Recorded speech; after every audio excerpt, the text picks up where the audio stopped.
I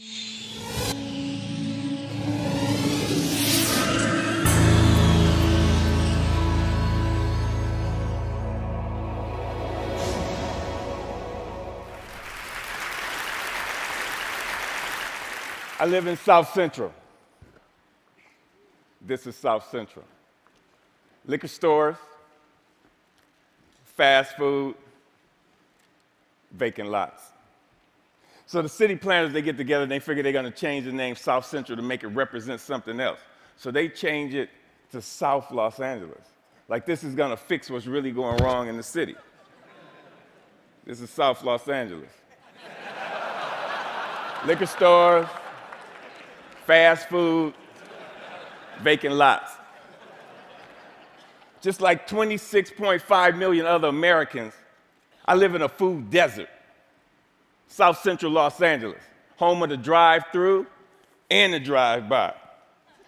Funny thing is, the drive-throughs are killing more people than the drive-by. People are dying from curable diseases in South Central Los Angeles. For instance, the obesity rate in my neighborhood is like 5 times higher than, say, Beverly Hills, which is like probably 10 miles away. I got tired of seeing this happening. And I wonder, how would you feel if you had no access to healthy food? If every time you walk out your door, you see the ill effects that the present food system have on your neighborhood? I see wheelchairs bought and sold like used cars. I see dialysis centers popping up like Starbucks. And I figured this has to stop. So I figured that the problem is the solution. Food is the problem, and food is the solution. Plus, I got tired of driving 45 minutes round trip to get an apple that wasn't impregnated with pesticides. So what I did, I planted a food forest in front of my house. It's on a strip of land that we call a parkway. It's like 150 feet by like 10 feet. The thing is, it's owned by the city, but you have to maintain it. So I'm like, cool. I can do whatever the hell I want. Since it's my responsibility and I got to maintain it, and this is how I decided to maintain it. So me and my group, LA Green Grounds, we got together and we started planting my food forest, fruit trees, you know, the whole nine, for vegetables. What we do, we're a pay-it-forward kind of group, where it's composed of like gardeners from all walks of life from all over the city, and it's completely volunteer, and everything we do is free. And in the garden, it was beautiful. And then somebody complained. The city came down on me and basically gave me a citation saying that I had to remove my garden, which this citation would turn into a warrant. And I'm like, come on, really? A warrant for planting food on a piece of land that you could care less about? And I was like, cool, bring it. Because this time it wasn't coming out. So LA Times got hold of it. Steve Lopez did a story on it and talked to the councilman. And one of the Green Grounds members, they put up a petition on change.org. And with 900 signatures, we were a success. We had a victory on our hands. My councilman even called and said how they endorse and love what we're doing. I mean, come on, why wouldn't they? LA leads the United States in vacant lots that the city actually owns. They own 26 square miles of vacant lots. That's 20 Central Parks. That's enough space to plant 725 million tomato plants. Why in the hell would they not okay this? Growing one plant will give you 1,000, 10,000 seeds. Okay. When $1 worth of green beans will give you like $75 worth of produce. It's my gospel. I'm telling people, grow your own food. Growing your own food is like printing your own money. Thank you. See, I have a legacy in South Central. I grew up there. I raised my sons there. And I refuse to be a part of this manufactured reality that was manufactured for me by some other people, and I manufactured my own reality. See, I'm an artist.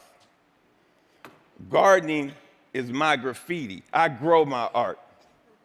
Just like a graffiti artist, where they beautify walls, me, I beautify lawns, parkways. I use the garden, the soil, like it's a piece of cloth, and the plants and the trees, that's my embellishment for that cloth. You'd be surprised what the soil could do if you let it be your canvas. You just couldn't imagine how amazing a sunflower is and how it affects people. So what happened?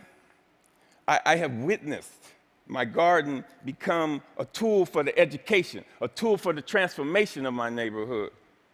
To change the community, you have to change the composition of the soil.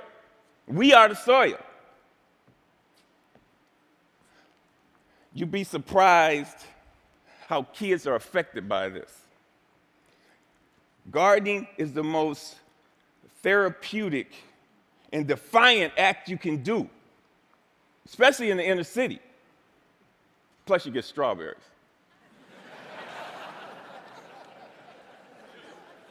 I remember this time, there was this mother and a daughter came. They were. It was like 10:30 at night, and they were in my yard.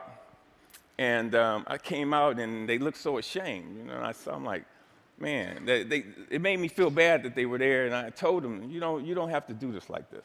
This is on the street for a reason. It made me feel ashamed to see people that was this close to me that was hungry. And this only reinforced why I do this. And people ask me, Finn, aren't you afraid people are going to steal your food? And I'm like, hell no, I ain't afraid they're going to steal it. That's why it's on the street. That's the whole idea. I want them to take it, but in the same time, I want them to take back their health. There's another time when I put a garden in this homeless shelter in downtown Los Angeles. The guys, they helped me unload the truck. It was cool, and they just shared the stories about how this affected them and how they used to plant with their mother and their grandmother, and it was just cool to see how this changed them if it was only for that one moment. So Green Grounds has gone on to plant maybe like 20 gardens. We've had like 50 people come to our dig-ins and participate in this, all volunteers. If kids grow kale, kids eat kale. If they grow tomatoes, they eat tomatoes. But when none of this is presented to them, if they're not shown how food affects the mind and the body, they blindly eat whatever the hell you put in front of them.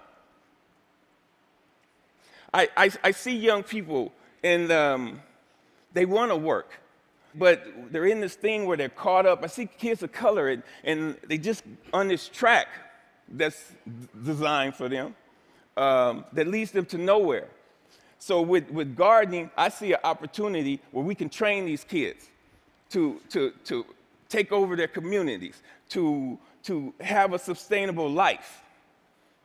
And when we do this, who knows? We might produce the next George Washington Carver. But if we don't change the composition of the soil, we will never do this. Now, this is one of my plans. This is what I want to do. I want to plant a whole block of gardens where people can share in the food in the same block. I want to take shipping containers and turn them into healthy cafes. And now, don't get me wrong. I'm not talking about no free shit, because free is not sustainable. The funny thing about sustainability, you have to sustain it.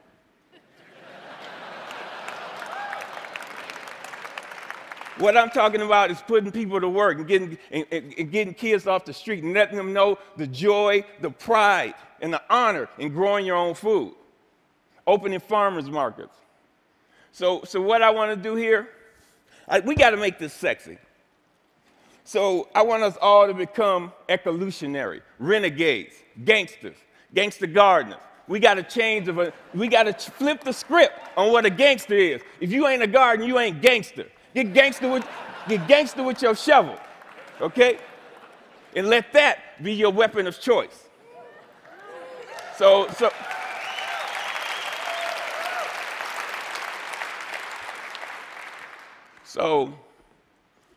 So basically, if you want to meet with me, you know, if you want to meet, don't call me. If you want to sit around in cushy chairs and have meetings where you talk about doing some shit, where you talk about doing some shit. If you want to meet with me, come to the garden with your shovel so we can plant some shit. Peace. Thank you. Thank you. Thank you. Thank you.